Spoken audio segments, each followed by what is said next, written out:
Nah, alamat orang yang diberi izin untuk menguraikan ilmu-ilmu yang berhubungan dengan kaum sufi, bahwa adalah perkataan orang itu mafhuman, dipaham. Uraian orang itu dimengerti, diterima, berbekas di hati para pendengarnya. Ya Allahu biha, ya Allahu biha, ya Allahu biha husnul khatimah.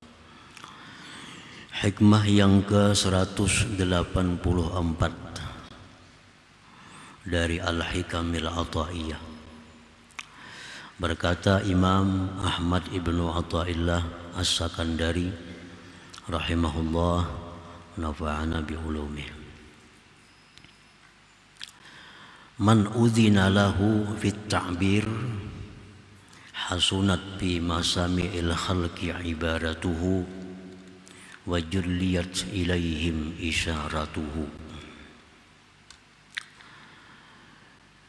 Yang artinya man udhina lahu fit ta'bir,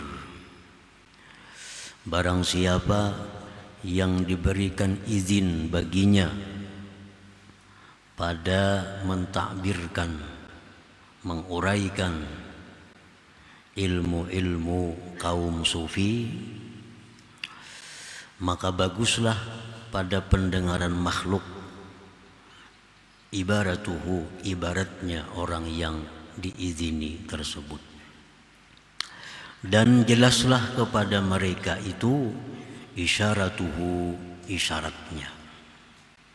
Nah, para muhibbin rahimakumullah, ada perbedaan antara ibarat dengan isyarat. Jadi suatu perkataan yang dimaknai dengan makna yang zahir, makna yang dekat, maka itu disebut ibarat. Apabila perkataan itu dimaknai dengan makna yang batin atau makna yang jauh, namun ada persesuaian dengan makna yang dekat, maka itu disebut adalah isyarat. Sebagai contoh firman Allah Subhanahu wa taala, anzala minas sama'i ma'an fasalat awdiyatum biqadariha. Nah, itu kalau ibarat maka artinya adalah Allah yang menurunkan dari langit air, maka berisilah lembah-lembah itu dengan kadarnya. Nah, apabila dimaknai seperti itu, maka itu namanya ibarat. Allah yang menurunkan air dari langit, maka air itu berkumpul di suatu lembah, maka seapa besarnya lembah itu, seitulah isinya air. Artinya makin besar sumurnya, makin banyak airnya. Nah, itu ibarat. Adapun isyarat, anzala minas sama'i ma'an fasalat awdiyatun biqadariha, Allah yang menurunkan ilmu, Allah yang menurunkan Al-Quran, maka mengalirlah itu ilmu, itu Al-Quran di dalam hati manusia dengan kadar hati tersebut. Nah, itu ngarannya, itu namanya dimaknai dengan isyarat. Nah, orang yang diberi izin dalam menguraikan ilmu-ilmu kaum sufi, maka baguslah di pendengaran para pendengarnya ibaratnya, dan jelas kepada mereka itu isyaratnya. Nah, para muhibbin rahimakumullah, alamatul ma'zun bi ta'bir ilmil qaum ay yakuna kalamuhu mafhuman maqbulan muta'assiran bi qulubis sami'in wa in takallama bi kalamin wajizin khafif lianna kalamahu maksubun bil anwar. Tanda orang yang diberi izin. Masdarul izinnya, tempat timbul izinnya itu bisa dari guru pembimbingnya, syekh mursyidnya yang memberi izin, untuk menguraikan ilmu-ilmu, atau bisa pula izin langsung dari Allah melalui alamat-alamat tanda-tandanya. Nah, alamat orang yang diberi izin untuk menguraikan ilmu-ilmu yang berhubungan dengan kaum sufi, bahwa adalah perkataan orang itu mafhuman, dipaham. Uraian orang itu dimengerti, diterima, berbekas di hati para pendengarnya, sekalipun dia berkata-kata dengan perkataan yang singkat, ringan, sederhana, tetapi orang mengerti, orang paham, dan berbekas di hati mereka. Itu tanda bahwa yang menguraikan ilmu itu adalah al-ma'zun, orang yang diberi izin untuk menguraikannya. Nah, kenapa demikian bisa dipaham, bisa diterima, bisa berbekas di hati pendengarnya? Li'anna kalamahu maqsuun bil anwar, karena ungkapan orang tersebut, karena keterangan dari orang yang diberi izin itu maqsuun bil anwar, dibalut, diberi pakaian dengan pakaian cahaya-cahaya yang bisa masuk ke dalam hati para pendengarnya itu. Nah, para muhibbin rahimakumullah. Jadi ini hikmah yang 140, 84, 85 masih berhubungan dengan hikmah-hikmah yang sebelumnya. Nah, para muhibbin rahimakumullah. Al-ma'zun bit ta'bir la budda ayyakuna mukhlisan bi ta'birih. Orang yang diberi izin untuk menguraikan ilmu-ilmu, khususnya ilmu-ilmu sufi, orang yang menguraikannya itu, yang dapat izin tersebut, ayyakuna mukhlisan, bahwa dia mesti ikhlas, bita'biri, pada menguraikannya itu. Orang yang diberi izin itu pasti orangnya mukhlis, orangnya ikhlas dalam menyampaikan ilmu-ilmu. La yarumu riyasatan walad dunya wala yas'alu ajra. Nah, dia tidak mengharapkan, tidak menghendaki kedudukan, tidak menghendaki duniawi, dan tidak minta upah dalam hal menyampaikan ilmu-ilmu tersebut. Nah, dia mukhlis karena Allah semata. Qala ta'ala hikayatan an Nuhin alaihi salam, wa ya qaumi la as'alukum alaihi mala in ajriya illa 'ala Allah. Allah Subhanahu wa taala berfirman mengisahkan tentang Nabiullah Nuh alaihi salam.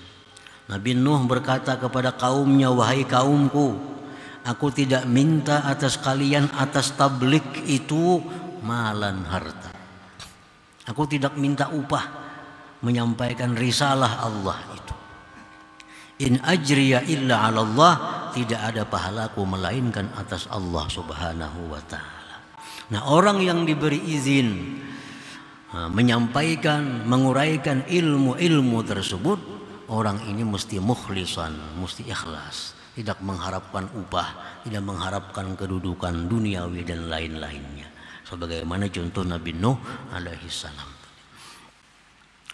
Nah, yang pertama itu ayyakuna muhlisa wa ayyakuna mutawakkilan 'ala Allah wa la yahrisu illa 'ala ada'i amanati tabligh.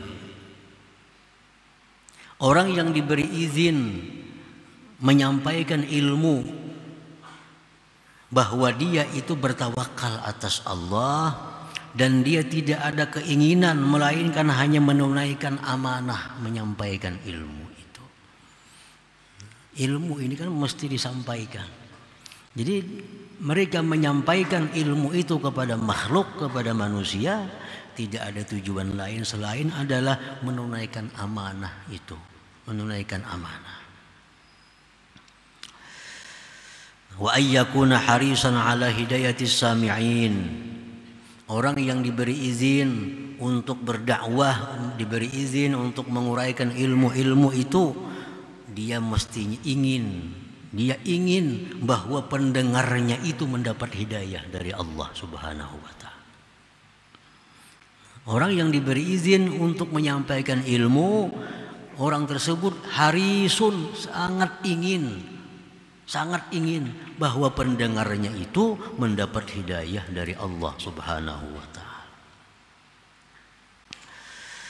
Wa ayyakuna mukhatiban 'ala as-sami'in biqadri uqulihim.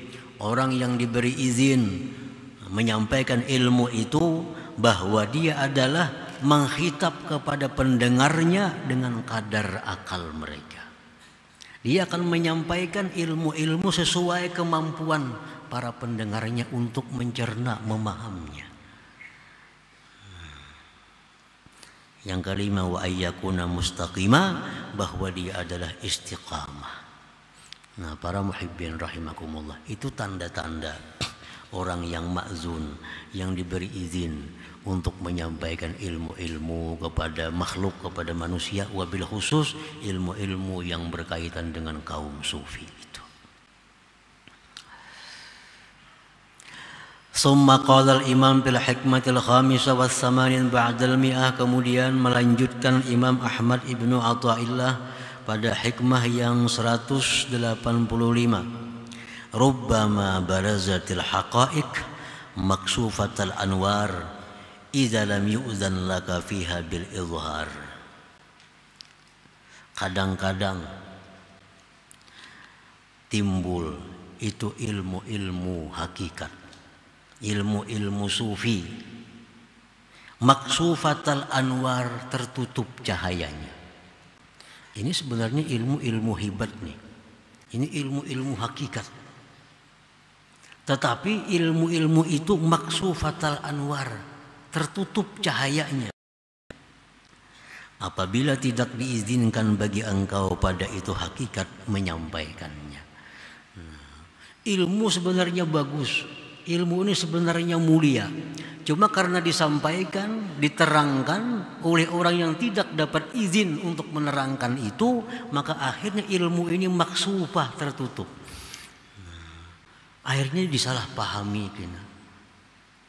Jadi salah paham. Belajar ilmu yang mestinya mendekatkan diri kepada Allah, belajar ilmu yang mestinya menambah cinta, menambah takut kepada Allah, cuma karena salah dalam penyampaiannya, akibat yang menyampaikan tidak diberi izin menyampaikan itu, akhirnya orang belajar ilmu ini menambah jauh daripada Allah Subhanahu wa taala. Kitabnya disampaikan itu juga. Cuma yang satu yang menyampaikan dapat izin, sehingga uraiannya itu bercahaya, masuk ke hati pendengarnya, dipaham, berbekas. Yang satu kitabnya itu juga dibaca, tapi yang menyampaikan ini man lam yu'zan, orang yang tidak diberi izin. Nah, lalu pendengarnya akhirnya salah paham dengan ilmu itu, karena maksufatul anwar tertutup cahayanya. Banyak demikian terjadi pada kita. Belajarnya kitab ini, tapi sekali belajar itu kada bisa sembayangan lagi. Yang belajarkan Darun Nafis.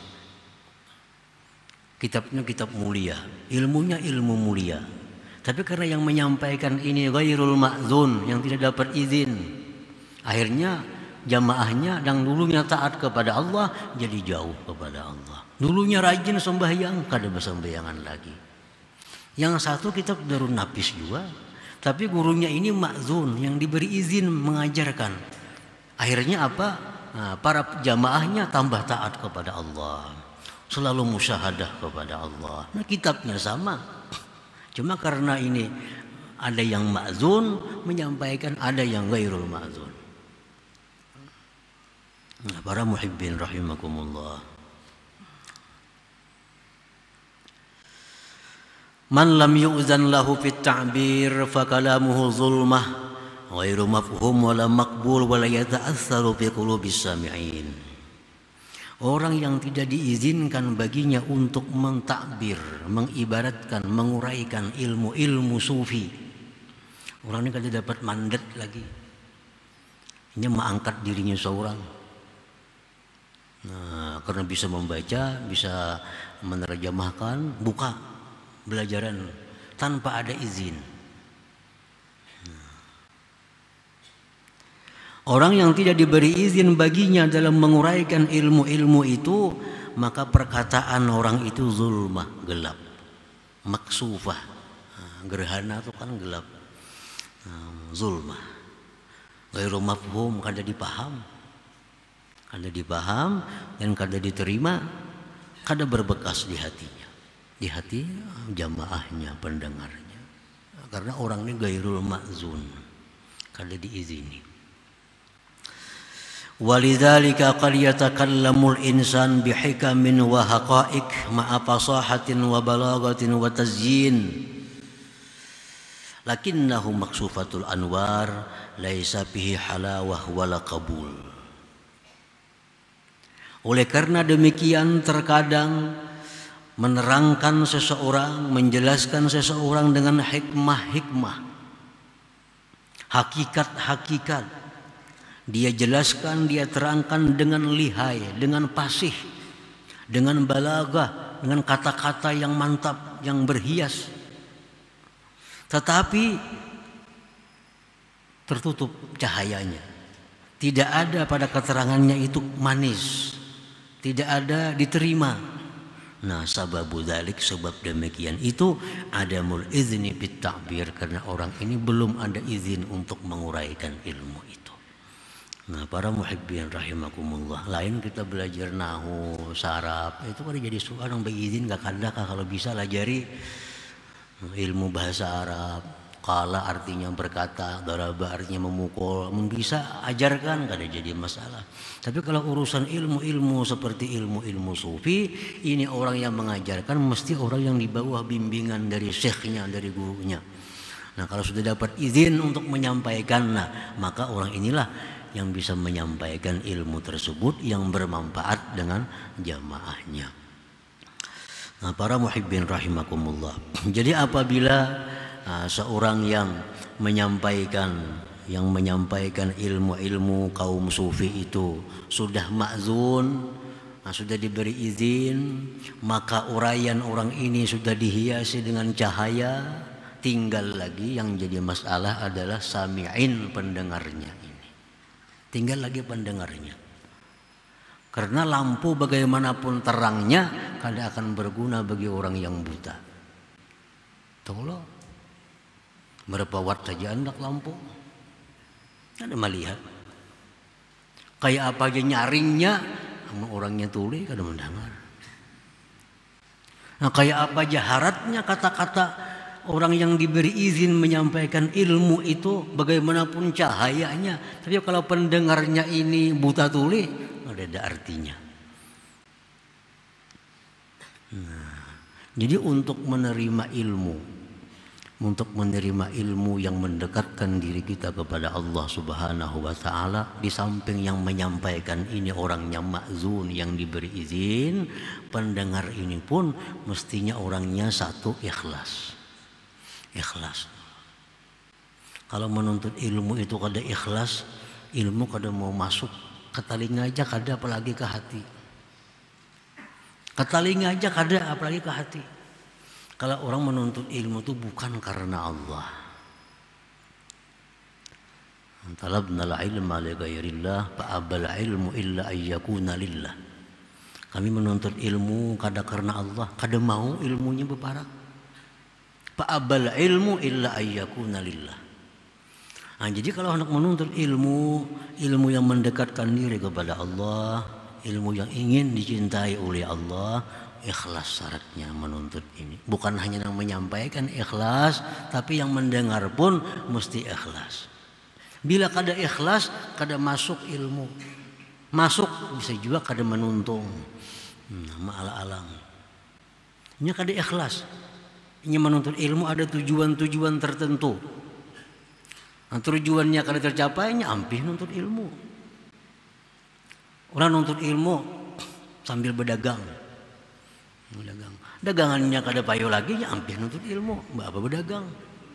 Karena tujuannya ilmu itu berdagang. Ini kada akan masuk ilmu-ilmu yang seperti itu, karena sudah niatnya sudah kada ikhlas karena Allah.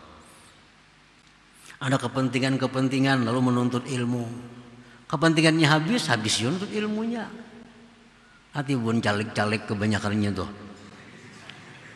hendak calonnya nuntut ilmu, sudah jadinya kada lagi karena itu yang ditujunya.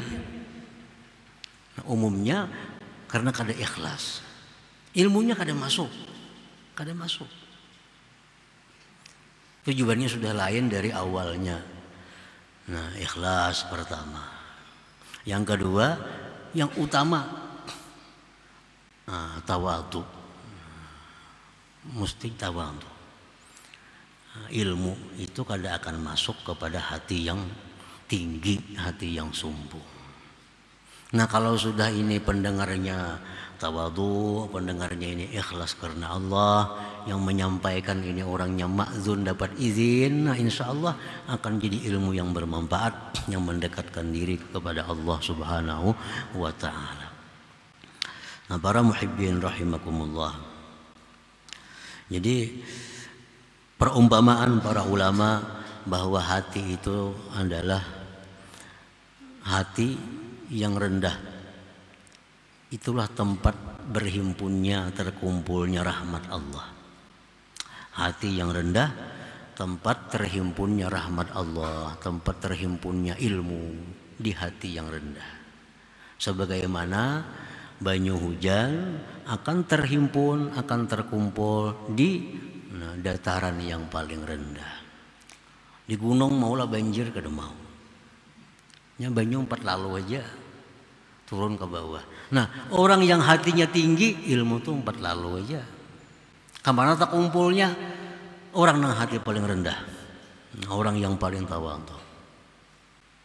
Dalam satu majlis kebaikan, majlis zikir, di situ turun rahmat Allah Subhanahu wa ta'ala. Itu pasti. Majlis zikir, majlis ilmu, turun rahmat Allah. Tapi kemana turunnya rahmatnya, kumpulannya? Siapa di antara jamaah itu hatinya yang paling rendah, itulah terkumpulnya rahmat Allah Subhanahu wa ta'ala. Orang yang hatinya tinggi, 4 lalu aja rahmatnya itu. 4 lalu. Terkumpulnya ke hati yang rendah. Nah, ilmu pun demikian. Nah, jadi untuk dapat ilmu, 1, ikhlas karena Allah menuntut ilmu. 2, ada mulkibir, ketiadaan sombong di dalam hati. Insya Allah akan dapat ilmu yang bermanfaat dari Allah Subhanahu wa ta'ala. Nah, kemudian hikmah yang ke-186 insya Allah ta'ala. Hadratin Nabi sallallahu alaihi wasallam. Al-Fatihah.